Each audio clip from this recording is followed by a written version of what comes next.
públicas.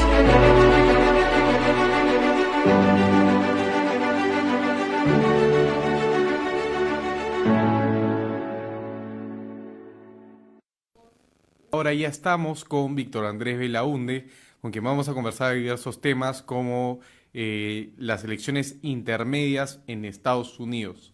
¿Qué tal, Víctor Andrés? Buenas tardes, Santiago, y por intermedio a todos los televidentes de RCR. Mira, la primera pregunta que te quería plantear es la siguiente. En Perú, por ejemplo, no tenemos elecciones intermedias. ¿Por qué? ¿Qué tipo de diferencias causan el sistema político? ¿Qué clase de juegos? ¿Por qué son importantes? ¿Por qué en Estados Unidos tienen elecciones intermedias?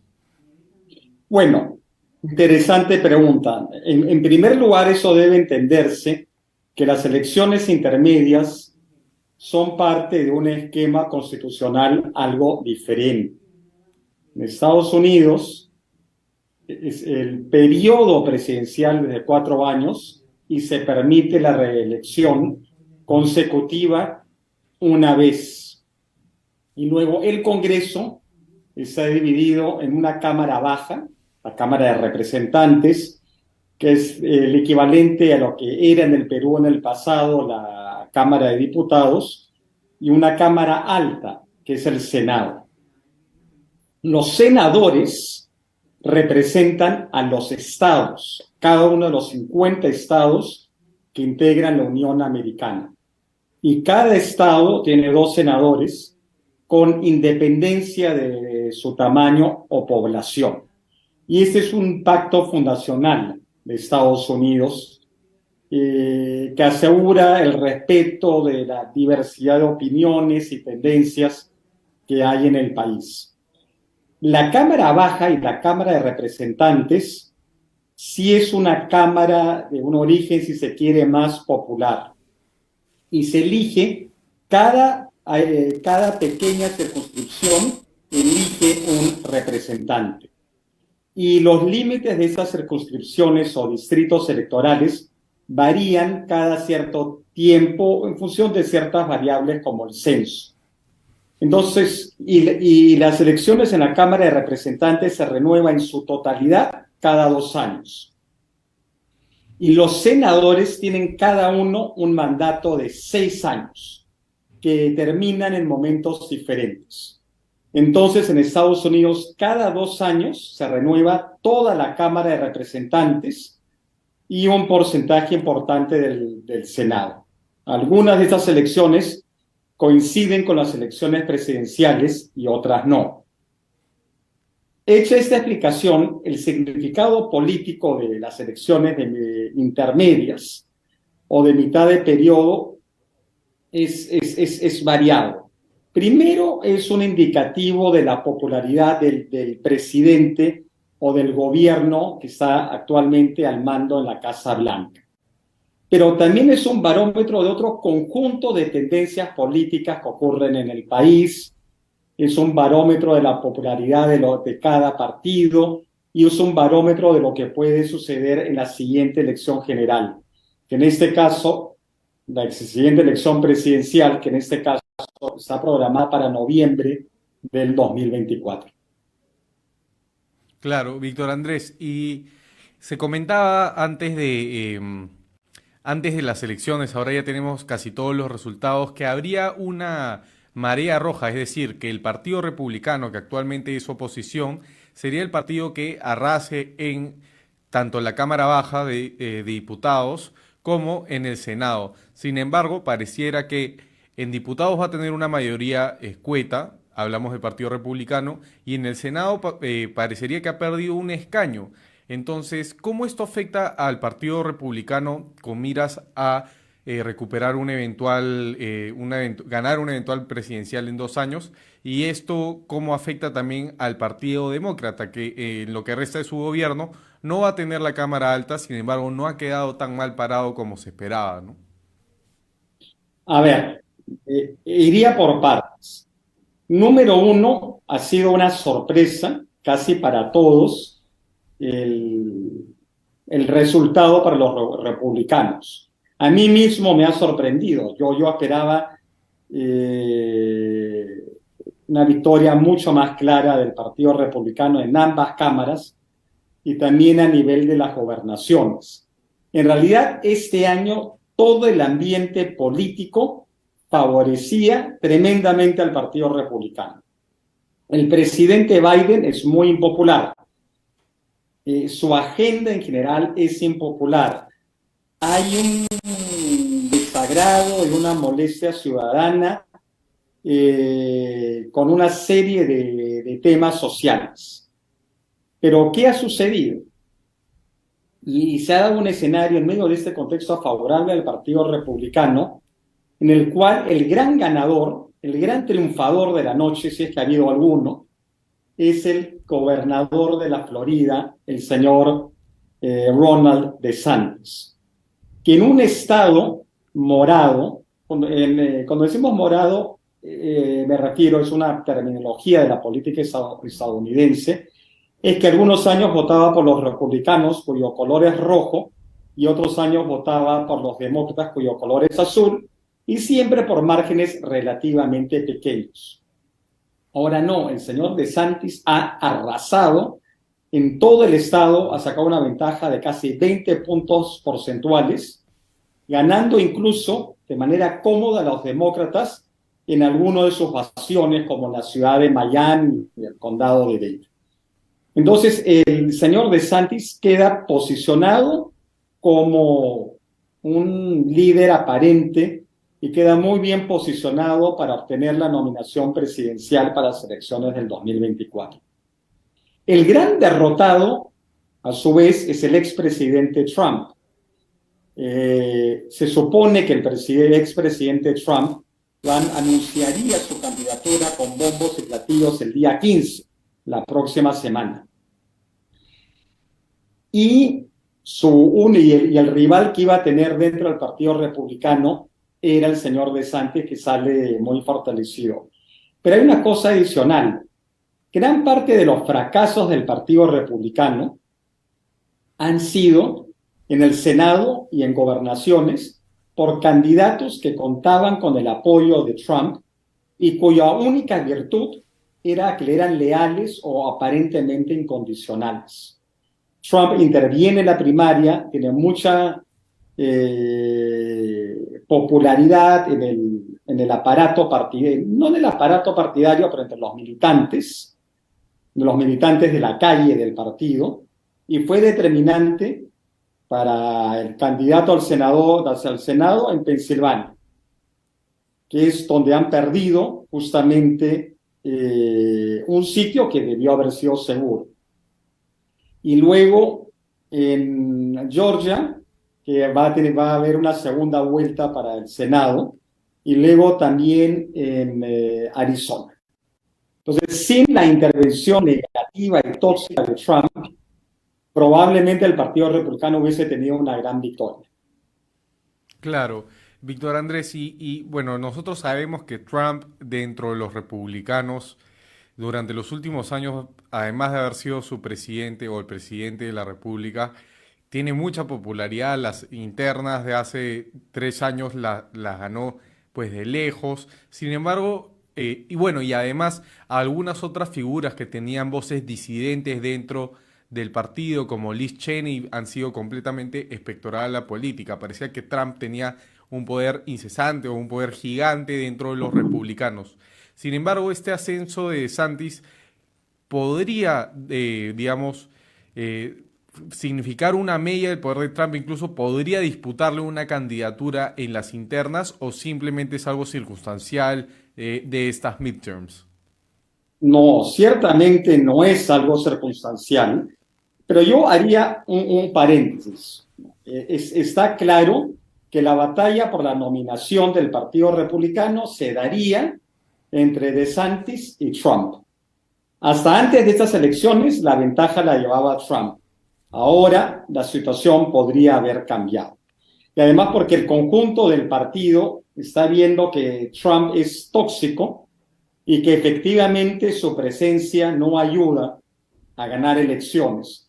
Y que lo ocurrido el año 2016 pues es un albur, fue una situación extraña, quizá más producto de la antipatía que generaba la señora Clinton que las virtudes de Donald Trump. Pero ojo con un tema, los grandes detractores de Trump, quienes han basado todo su actuar político en criticarlo y hacerle oposición, también han sido derrotados. La señora Cheney, hija de un vicepresidente republicano denostado terriblemente por los demócratas y la izquierda americana, se sumó a la inquisición demócrata en contra de Trump y eso cayó muy mal en su partido. Más allá de lo que se piense sobre Trump, la consideran una traidora.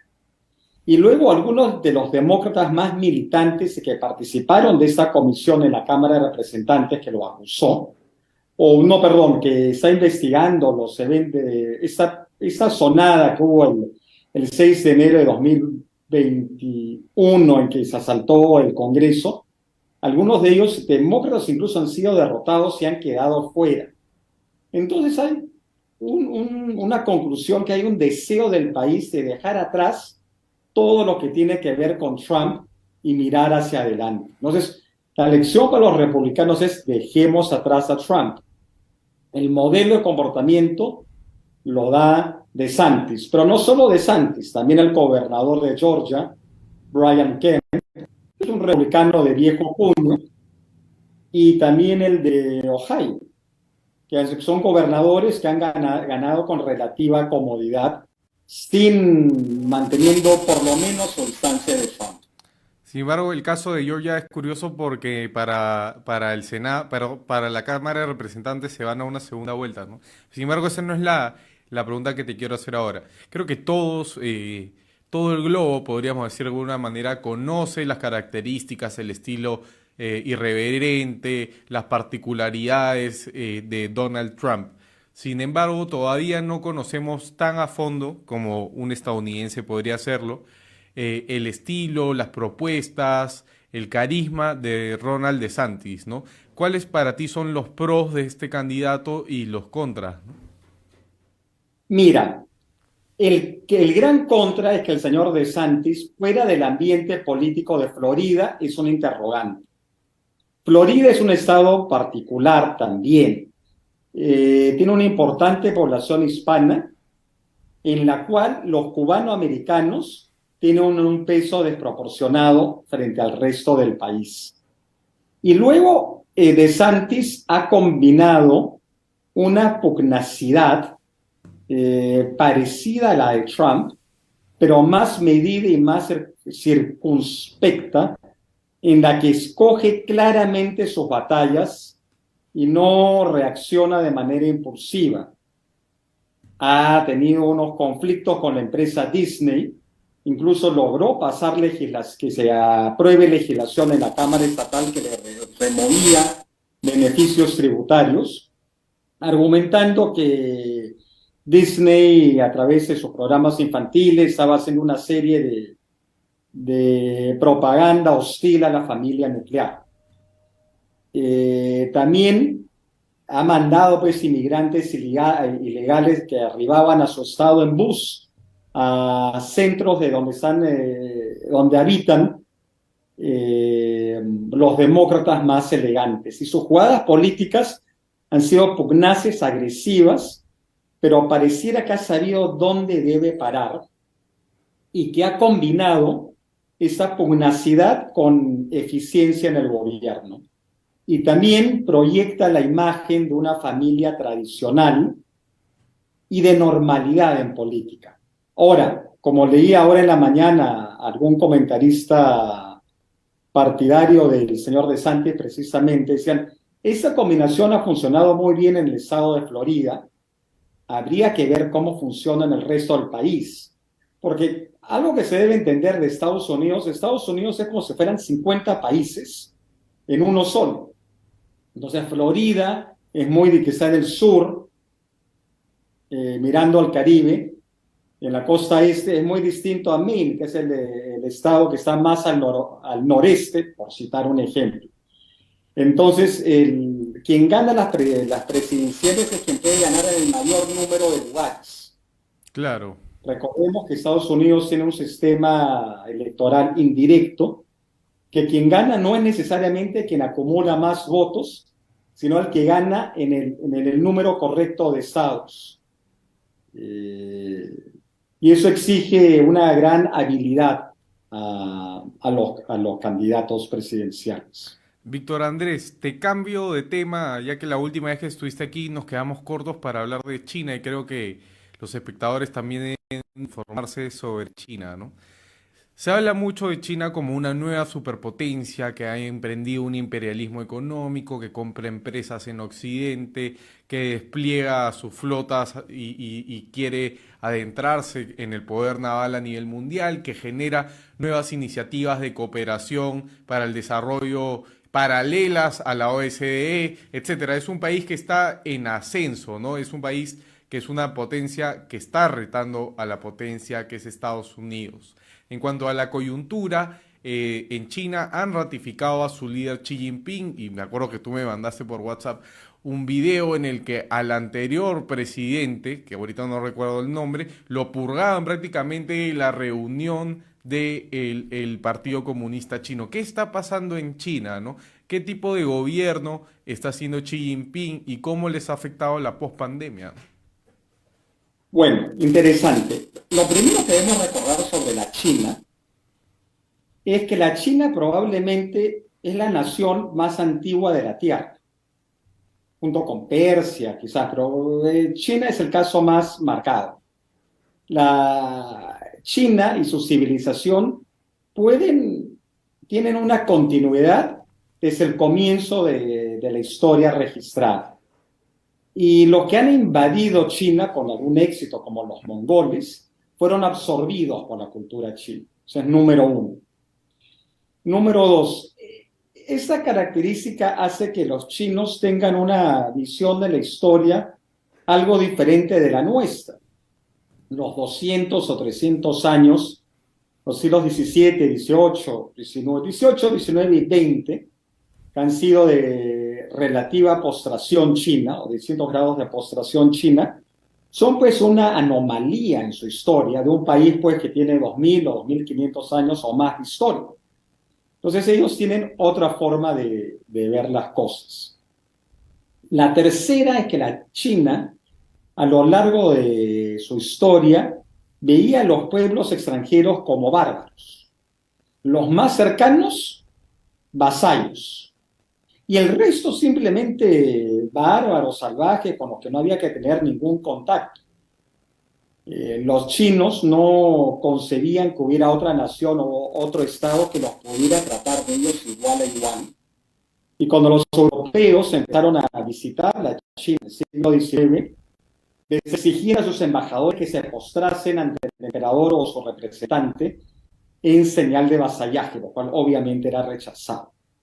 Entonces ahí hay una segunda variable cultural. No solo la China piensa en periodos más largos, sino que están acostumbrados a ver al resto del mundo como o súbditos o salvajes. Ahora bien, dejando este gran contexto de lado, ¿qué ha pasado en la China? Después de Mao y con el ascenso de Deng Xiaoping, que es el gran modernizador de China, se adoptó una regla para que la dictadura china fuera del partido y no fuera una dictadura personal, que fuera una dictadura colectiva. Y parte de esas reglas era que la cabeza, el secretario general del partido, quien fungía de presidente, solo podía tener 2 periodos consecutivos de 5 años. Luego de lo cual se jubilaba y pasaba a una situación de estadista mayor, pero apartado del poder y simplemente un referente externo.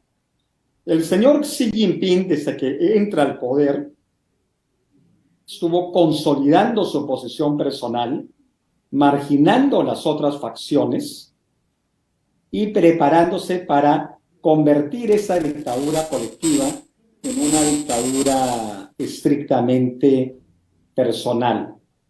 El origen del señor Xi Jinping es interesante. Él es hijo de militantes antiguos del partido que fueron en su momento purgados y perseguidos. La juventud o la adolescencia de Xi Jinping fue muy dura pues el joven hijo de dos miembros del élite comunista, con los privilegios que eran posibles en ese régimen, súbitamente fue defenestrado y mandado a trabajar al campo durante la Revolución Cultural o esa serie de periodos de convulsión deliberada que generó Mao en la China. Pues ahora tenemos tercera cosa.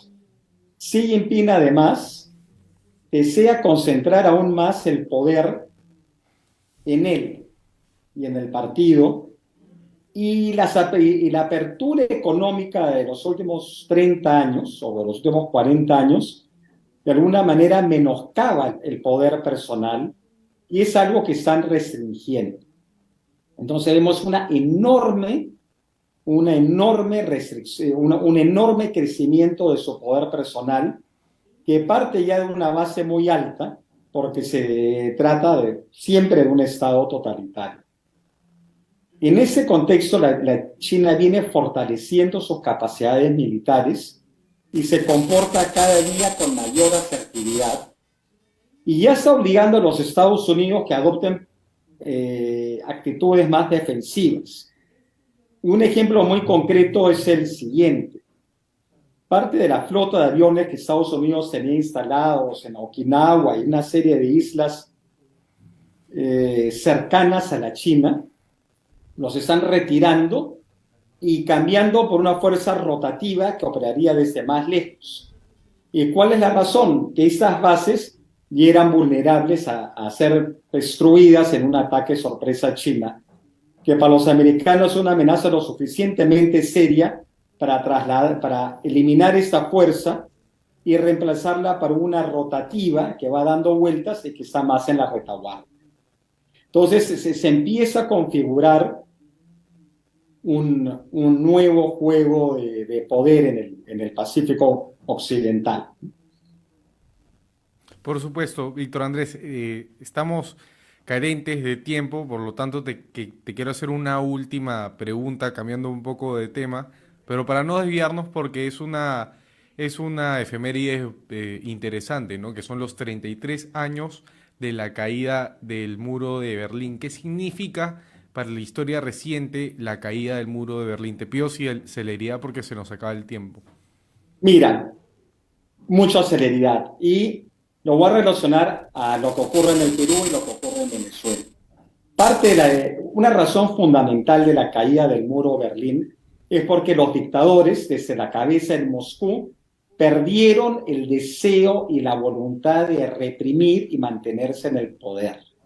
Entonces, una lección fundamental que debemos tener presente cuando enfrentamos a una autocracia en ciernes, como lo hacemos acá, o también como ocurre, por ejemplo, en Venezuela, que hay una autocracia consolidada, es que una cosa es enfrentar a un dictador o una dictadura que está debilitada y desmoralizada, y otra cosa es enfrentar a una dictadura que está dispuesta a hacer de todo para mantenerse en el poder y que no lo quiere soltar.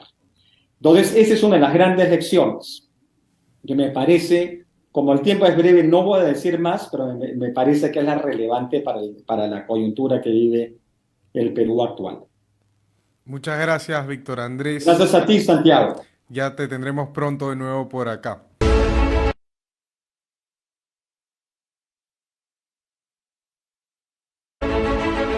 Hemos presentado Hablemos de Políticas Públicas. Nos reencontramos en nuestra próxima edición. Siempre pensamos que esto tenía que cambiar. Igual que tú, nos caímos y nos levantamos, pero nunca dejamos de luchar. Basta de pensar, llegó el momento de hacerlo realidad. Aquí les contamos una experiencia de éxito en algún punto del país. Mi nombre es Florencio Arma, soy natural de Tapay y quiero contarles algo. El agua es vida y la vida es el movimiento.